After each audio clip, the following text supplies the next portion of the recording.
ভর সন্ধ্যেবেলায় দুর্ঘটনা। একদম দর্শক, যেটা 6টা থেকে 6টা 10 বা 6টা 15-র মধ্যে যে ঘটনা ঘটেছে চণ্ডীতলার থানার যে জেলেপাড়া আছে, সেই জেলেপাড়াতে একদম ভয়ঙ্কর দুর্ঘটনা।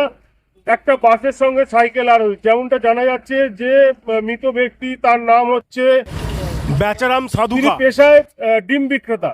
ঠিক এই জায়গাতেই এইখানটাই দুর্ঘটনা ঘটে। আমি ক্যামেরাম্যানকে একটু দেখাতে বলবো। এই যে দৃশ্য, এই যে এখনো বালি পড়ে আছে, এইখানেই কিন্তু ঘটনা ঘটে। এবং এইখানে ঘটনা ঘটার সঙ্গে এখন আপনারা দেখতে পাচ্ছেন যে কিছু এমন, আমি উচ্চারণ করতে পারবো না, কিন্তু দাগ, কোন কালার, কোন রং দাগ রয়েছে, সেই দাগ এখনো কিন্তু বর্তমান।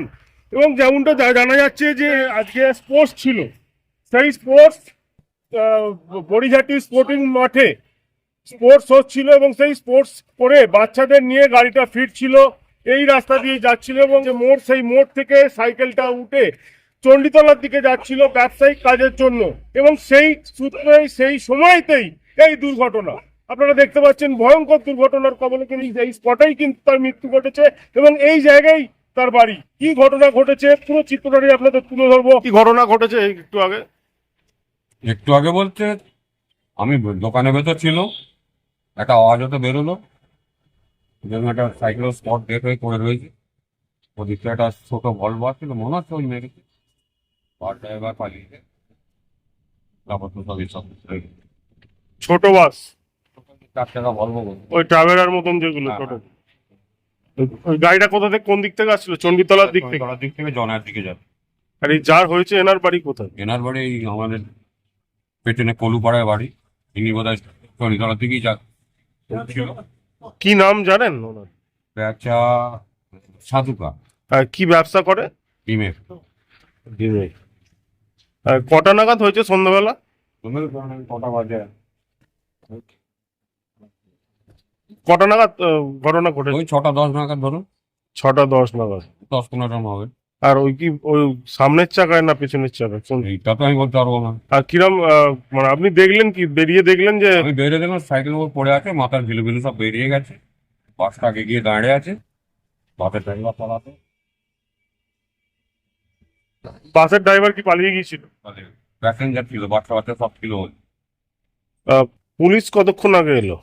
পুলিশ এসে গেছে, 10-15 মধ্যে পুলিশ এসে গেছে। তারপর ওই বডিটা নিয়ে কোথায় গেছে? বলে থানার থেকে গাড়ি এলো, গাড়ি নিয়ে চলে গেল। আচ্ছা। গাড়ি তুলে নিয়ে চলে গেল, থানায় নিয়ে গেছে, কোথায় নিয়ে আর গেছে। যে গাড়িটা অ্যাক্সিডেন্ট করেছে ওর কি তারপর অবস্থা? তো বলতো থানার স্টাফ এসে কোন ড্রাইভার এসে আবার গাড়িটা নিয়ে চলে গেল, যেটা মেরেছে? যেটা মেরে আর বাচ্চাদের কি ছেড়ে দেওয়া হলো? বাচ্চা বেরিয়ে গেল। কি নাম আপনার? আমার নাম দেবমতো। আমি তো কিছু ওই সময় ছিলাম না, আমাকে ফোন করে বলা হলো যে এরকম হয়েছে, আমি এসে খালি এখানে এসেছি। কটা নাগাদ হয়েছে বলে একটু খবর পেয়েছি? কটা নাগাদ হয়েছে বলতে আমার ফোনটা গেছে 6টা এরকম হবে। আপনি মেয়ে হন? হ্যাঁ, কি নাম আপনার? টুম্পা সাধুকা। আর আপনার যার এক দুর্ঘটনা হয়েছে তার নাম? বেচা দাম সাধুকা আমার বাবা। কোথায় বাড়ি? এই তো জেলে পাড়া, সাধুকা পাড়া। যে গাড়িটাই হয়েছে সেই গাড়িটা কি ধরেছে? সেই গাড়িটা, হ্যাঁ ধরেছে। চাইছেন? গাড়িটা এরকম জোরে আসছিল, আর এরকম দুর্ঘটনা হয়ে গেল, এবার আমাদের কি করে চলবে, বাবা এরকম হয়ে গেল। এবার একটু কিছু যদি সেরকম শাস্তি, কঠোরতম শাস্তি চাই।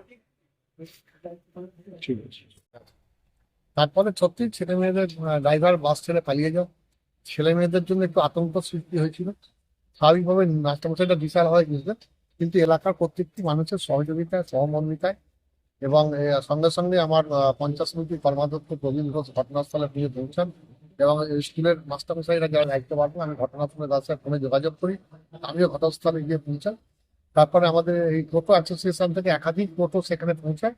টোটোগুলো করে তাদের প্রত্যেকটা ছাত্রছাত্রীকে দায়িত্ব নিয়ে তাদের নাম লিস্টেড করে প্রবীণ ঘোষ সহ যারা মাস্টারমশাই ছিলেন তাদের প্রত্যেকের বাড়ি পাঠানোর ব্যবস্থা করেন, এবং তারপরে তাদের কিছুটা ছোট মুখে আতঙ্ক ছিল, একটু কেক জল টলও তাদের ব্যবস্থা করা হয় সেখানে। এবং তারপর যে মৃতদেহ সেখান থেকে আমরা থানায় নিয়ে এসেছি, এবং এতক্ষণ কথা হল। নিশ্চিতভাবে তাদের পরিবার অত্যন্ত গরিব পরিবার, এবং কথাবার্তা হয়েছে, পাশে আমাদের সহমর্মিতা দেখাতে হবে আপাতত এই। অভিযোগ তাদের বাড়ির লোক নিশ্চয়ই করবে, অভিযোগ জমা হলে এখন তার প্রশ্নের ব্যবস্থা করা হবে। এটাই ঘটনা হয়েছে। গাড়ির মধ্যে আনুমানিক কতগুলো বাচ্চা এবং তার পরিবার? 22-24 জন বাচ্চা ছিল এবং তার সঙ্গে টিচাররা ছিল। ড্রাইভার কি ধরা পড়েছে না ড্রাইভার? তারপরে গাড়িটা ফেলেই চলে গেছে, সেটাই আতঙ্ক ছিল। গাড়িটা মাঝপথে ফেলে ছাত্রছাত্রীদের ফেলে চলে গেছে, আর তার সামনে ছাত্রছাত্রীদের সামনে একটা বিভৎস ঘটনা। এবং দ্রুততার সঙ্গে খুব দ্রুততার সঙ্গে আমাদের সবাই মিলে, আমাদের ওসি সাহেব সঙ্গে সঙ্গে পৌঁছেছেন, পুলিশ আধিকারিকরা পৌঁছেছেন, আমরা সবাই পৌঁছে বাচ্চাগুলোকে সেই অবস্থা থেকে একটু দূরত্বে নিয়ে গিয়ে তাদের রেখে তাদের জল টল খাবার টাবার দিয়ে এই মুহূর্তে তাদের টোটো করে, একাধিক টোটো সঙ্গে সঙ্গে এসে গেছিল এবং সেই টোটো করে তাদের পৌঁছে দেওয়া হয়েছে এবং মৃতদেহ থানায় নিয়ে এসছে। গাড়িটি তো আটক করে পুলিশ থানায় নিয়ে এসছে। এরপরে বাড়ির লোকেরা অভিযোগ দেবে, আমরা বাড়ির লোকের সাথে খবর থাকিয়ে যোগাযোগ রাখছি এবং আমাদের যারা ওখানকার নির্বাচিত জনপ্রতিনিধি আছে, মেম্বার আছে, তারাও যোগাযোগ রাখছে এবং যোগাযোগ আমিও করছি এবং আমার সাথে সাথে আমার কর্মাধ্যক্ষ পূর্ণবাবু আছে, আমরা থানায় এতক্ষণ কথা বলে দেবো। Thank you.